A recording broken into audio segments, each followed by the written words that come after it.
So, now that Oshi No Ko has ended, what do people think about the ending? And when I say that Oshi No Ko has ended, I'm referring to the manga. So now that the manga has ended, there's a high likelihood that people who are enjoying the anime may jump to the manga to binge and finish it to the end, or they're going to be waiting on the full adaptation of the anime. Who knows when season 3 will be coming out. But for those of you who have fully finished reading the manga, you may have come to question whether the ending is good or not, just like any other popular manga series. I've seen many mixed reviews where people really enjoyed the ending, while other people thought it was the worst possible ending. But here's my main thing though. I was having a hard time consolidating the two different plots that were going on in Oshi No Ko. Yes, we know that the main plot was all about finding Ai's murderer, and Aqua and Ruby finally being able to get revenge for the death of not only their mom, but their favorite idol from their previous life. But there was something else also going on simultaneously that was lurking underneath the surface of it all. And a lot of this stems to what the mangaka's intention was for Oshi No Ko. So in this video, we'll actually be breaking down the main plot and what I'm calling the subplot within Oshi No Ko, how it created some conflict, I want to say, within the storytelling of Oshi No Ko, and how we kind of ended up with the ending, and I'll probably provide my opinion at the end of this video. Before we officially kick this off though, I do want to warn everyone that there may be some sensitive content within this, and this goes without saying, if you have not fully read the manga of Oshi No Ko and gotten to the end, there will be spoilers. So generally, viewer discretion is advised. Hey everyone, welcome back to another episode of AniMel. If you haven't been here before, I'm Mel, the host of this channel. And if you have never been here before, make sure you hit the subscribe button before you watch the rest of this video. And if you end up enjoying and loving this video enough, make sure you comment, share, and like, so it informs me as to what kind of videos I can continue to make in the future. If you're watching this video and have not finished reading the manga for Oshi No Ko, you can either read it for free on the Manga Plus app, or you can buy the manga from Yen Press. The first thing I want to discuss is what I addressed in the intro, and that is the main plot and the subplot. And what exactly are those? Within Oshi No Ko, obviously within the very first episode, we are given the full intention of the story, and that is to find the person who murdered Ai. Aqua is seeking revenge, and his way of seeking revenge is by using the entertainment industry to find the person responsible, because he highly believes it has to be someone working in the same industry as Ai that killed her. But as the story goes on, we start to stray away at times from the main plot of the story. What I am calling the subplot in the story is revealing all the different dark sides of the entertainment industry. Now this may be obvious for those of you who have been reading Oshi No Ko for a very long time, or who noticed it right away within the very first episode or first chapter of Oshi No Ko, seeing how Ai's death is directly connected to her occupation and how people view her in the industry. What really helps in clarifying this and adding more context is, one, when we enter the Tokyo Blade arc, which is also season 2 of the anime, we start to notice this extreme focus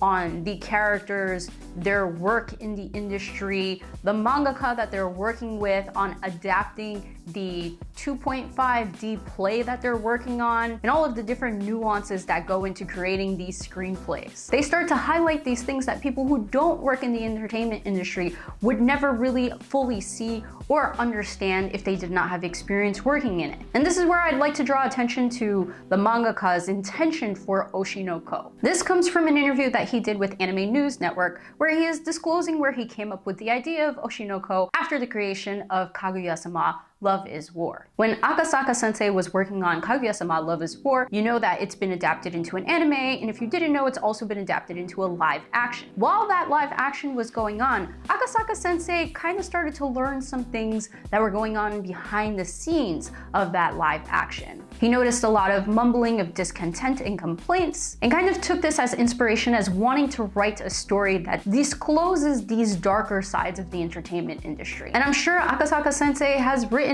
probably from his own perspective and experience as a mangaka, this is the whole reason why when he finished Kaguya-sama Love is War, he decided to only write stories. He no longer wanted to illustrate and write because, quite frankly, that's a lot of work, especially if you're doing it on a weekly basis. Now, I want you to keep that in mind as we go through the main plot and go through more thoroughly the subplot. The official plot and synopsis of Oshi No Ko involves Ai's death, the rebirth of two original characters from the beginning being born as an idol's child, and how they seek revenge for their mother's death and also their favorite idol from their previous lives. And in highlighting both Aqua and Ruby a little bit more specifically, this is them having a new chance at life, new experience at life. Ruby, having lived a shorter life in her previous life, as Sarina takes this as an opportunity to really be an idol this time, now that she has a healthy body and the resources to do so. Whereas Aqua, even though he could have had a new slate at life, he chooses to use his new slate at life to seek revenge for his mother's death, but it kind of warps and shapes his character as we know throughout the series. And here's the thing that Akasaka-sensei discloses when talking about the plot of this story in conjunction with the subplot of wanting to talk about the dark side of the entertainment industry. Through a random conversation with somebody else, it is known that it's a common joke within Japan when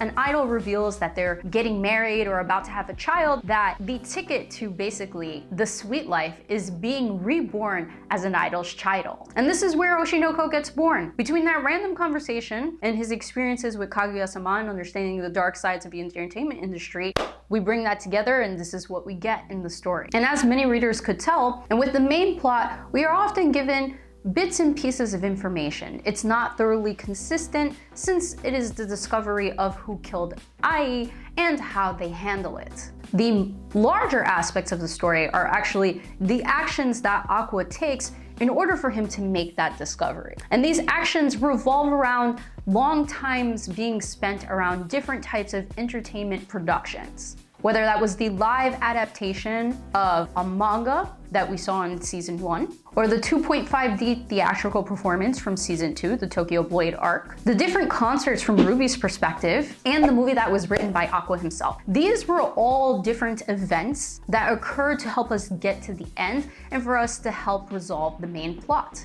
which is discover who Ai's killer is and for Aqua to get his revenge, and also Ruby. So you can't really say that there's a whole arc that really hones in on the murder itself until we really get to the end and after the production of the movie, which is the 15-year Lie, a semi-documentary on Ai's life that eventually ends with her murder. Additionally, in an attachment to the main plot, it's about Aqua and Ruby kind of living these new lives and fulfilling their dreams. With Ruby, she's carrying on her dream from her previous life as Sarina as to always wanting to be an idol. She was very ill, she was very sickly, and she didn't have the capability to do so. And unfortunately, didn't have a chance at that opportunity because she died very young. Whereas Goro just wanted to live a simple life, being with his mom, who was his favorite idol in his previous life. And I think you can kind of see how Ai was his everything, which drives him into the deep hole of despair and darkness when she is murdered right in front of his eyes. More so with Aqua than with Ruby, you see that Aqua has a difficulty in consolidation of identities. He still has Goro's mindset because he was reborn into the body of a baby, but as the story goes on, he starts to develop his own identity as Aqua, eventually leaving behind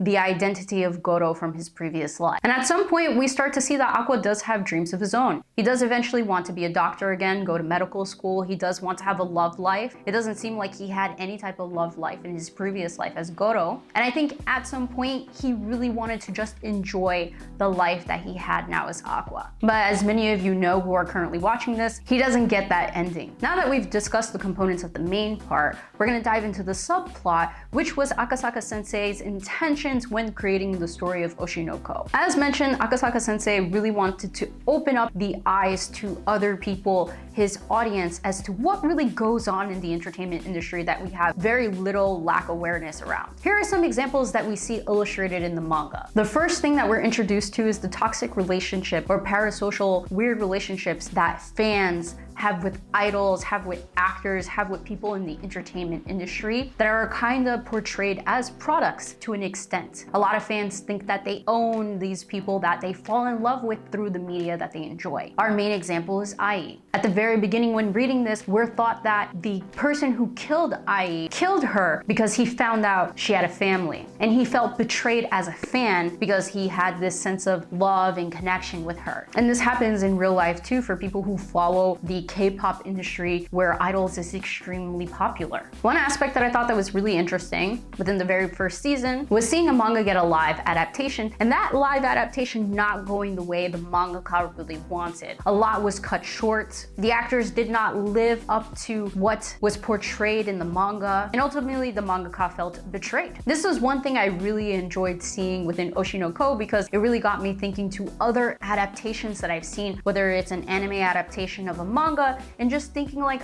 this doesn't really match with the manga well. Why did it happen this way? And sometimes, believe it or not, the mangaka doesn't have complete control as to how that adaptation goes, which is an extremely sad thing because they pour their heart and souls and time and energy and life into these works of art. Also within the very first season and the Love reality TV show that Aqua is on, we see how cyberbullying affects Akane. Kind of going back to how people in the entertainment industry are sold as products, people online don't see these people as human beings anymore after some point. They think that they have the right to berate them and talk to them however they want, or talk about them however they want. And just because we have freedom of speech doesn't mean we should exercise it in the manner that these people have chosen in the example of Akane. This leads her to wanting to take her own life, but thank God for Aqua showing up to save her in the nick of time. Something I'm sure that as you watch this have seen in media or seen online yourself while on social media. Continuing with the different examples that we see within the subplot, we see adult predators and sexual harassment on women and minors within the story of Oshi No Ko. At some point halfway through the story, Kana is introduced and invited out by a famous director who makes a move on her. At some point she has this thought process that she doesn't have anything really going on in life. Her concept of being this child actor genius is over, and she really wants to make headway in her career. So she's at this really low point in her life that Kana is willing to do anything to continue and have a successful acting career. Within the movie arc, it's kind of revealed that Himekawa's father was emotionally and sexually abused by his mother, who was an older actor, an older woman within the entertainment industry, and his father was only probably but in middle school at the time, as they say within the story. And then obviously while Ruby is working on this same movie, The 15-Year Lie, we see this overworking happening within the entertainment industry. Not only is she trying to do her job as an idol, make sure her acting skills are up to par for this movie, and also taking other various jobs on, this eventually leads to massive burnout for her. And as many of us who enjoy anime and manga, we know how hard people in the anime industry and in the manga industry work extremely long hours to get out these episodes and to get out these chapters for us. During the Tokyo Blade arc, the mangaka for Tokyo Blade, we can see that her room is kind of a mess, that she doesn't sleep a lot. I think she even says that she sleeps like maybe 3 hours a day. It's kind of insane. And they kind of re-emphasize this being overworked concept in the entertainment industry within the story of Oshi No Ko. So with all that being said and done, between having the main plot and the subplot, what do we think about the ending, and how does this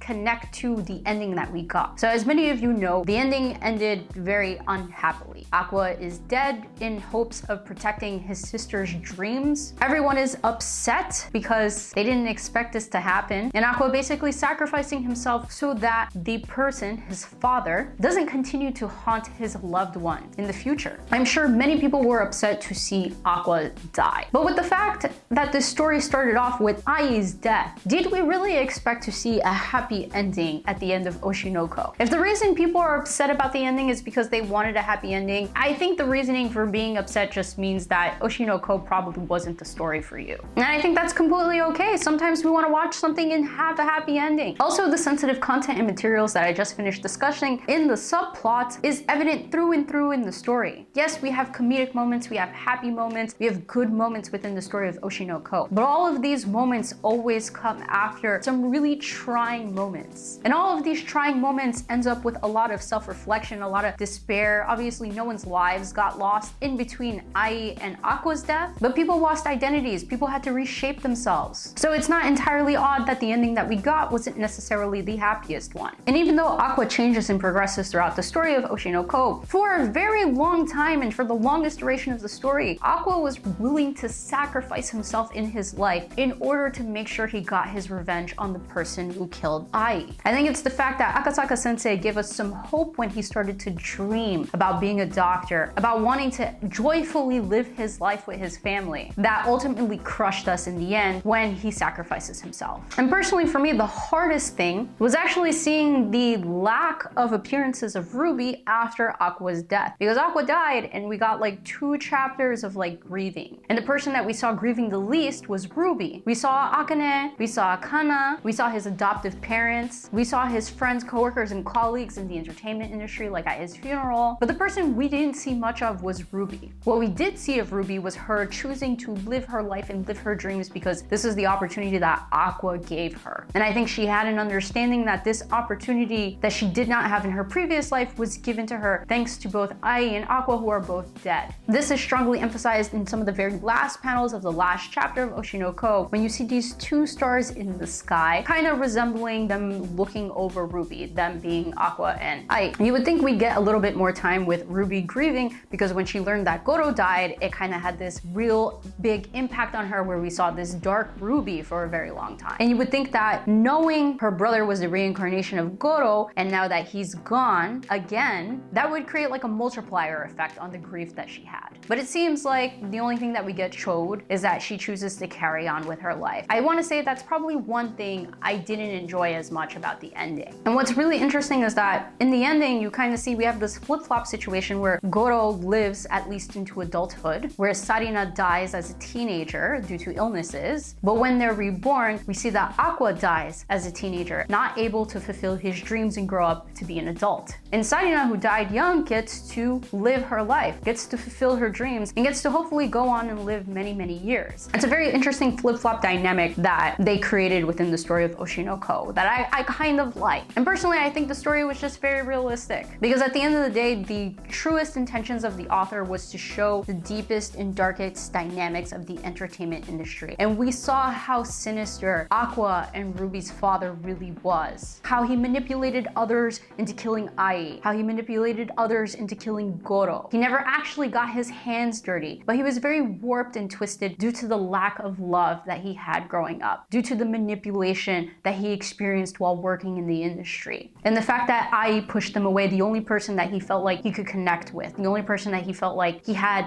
a relationship with, where there was love, and unfortunately had the only person who loved him killed. And even after realizing that, it seemed like he couldn't and wouldn't stop because he even plotted to kill Ruby. So what was Aqua to do? In the last few chapters, it's kind of explained the different scenarios that could happen. One, they could try to turn him into the police. But the problem is there was no actual proof that he harmed anybody or killed anybody because he manipulated others into doing so. Two, if he just killed his dad and stayed alive, Ruby's reputation as an idol would be forever tarnished as the idol with the brother that murdered their father. So what really did we have left? Obviously, Aqua could have requested for help, but I think at some point in the story we start to see, or we've always kind of seen, Aqua trying to protect his loved ones and not really wanting to get them involved. Obviously, that was one of his biggest flaws that we thought he was getting over as the story continues and as he starts to evolve. But at the end of the day, he just couldn't sacrifice their ultimate happiness, their ultimate longevity in life, and chose to sacrifice himself in the process in order to take out his father. I think Oshi No Ko accomplishes its goal of Aqua getting revenge, which is stemmed from the main plot. Its goal of Ruby finally realizing her dreams of being an idol from her previous life as Sarina. Aqua's subconscious goal of just wanting to help others, and that's why he wanted to go back to school to be a doctor. But also the biggest intention from Akasaka-sensei, which was to portray all these extremely dark elements within the entertainment industry, and that things are not as rosy and pretty as they seem on screen and in media. And I think it's very befitting of the story of Oshi No Ko to end in the manner that it did. Extremely bittersweet. But if I really had to sum up my feelings in one sentence around the ending of Oshi No Ko, damn, Akasaka-sensei, couldn't you have given me a little bit more time to grieve Aqua's death? I feel like I got like 3 chapters and then what was I supposed to do? So some of this video is me trying to also deal with the emotions I felt with the end of this. I felt conflicted, but I also felt like it was appropriate. But then I also felt like, wow, I really thought Aqua was going to like stay alive and fulfill his dreams, date Arima, like the whole 9 yards. And he said, nope. That's not happening. Hopefully you enjoyed this breakdown as to how we got to the ending of Oshi No Ko. The two different plots that were going on simultaneously that almost conflicted with each other in a way. And a little bit of my thoughts as to whether the ending of Oshi No Ko was good or not, or whether I liked it or not, period. Let me know in the comments below on what you thought of this video and all the different things that I brought up during it. Also, I'd love to know what your thoughts were of the ending of Oshi No Ko. However, that's gonna do it for me. Make sure you like and subscribe, comment, and share if you haven't done so already. I'm Mel, the host of Annie Mel, and I will see you next time. Bye!